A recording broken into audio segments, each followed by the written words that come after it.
Pengintai Rusia terekam mendeteksi sejumlah posisi tentara Ukraina di antara rumah, kendaraan, dan posisi lainnya.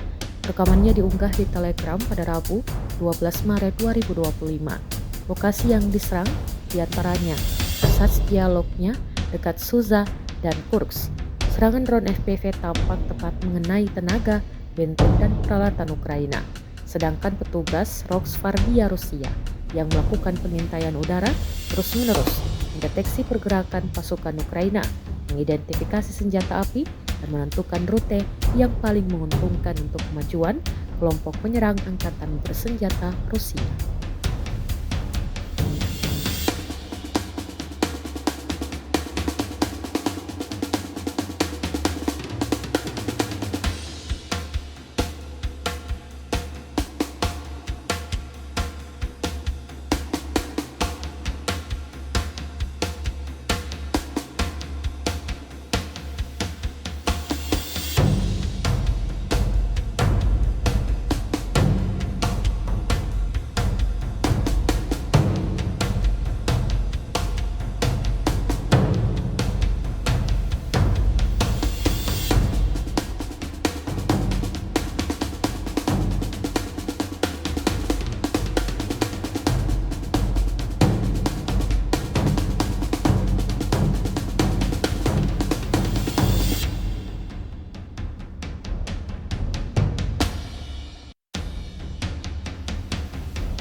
Download Tribun X sekarang, menghadirkan lokal menjadi Indonesia.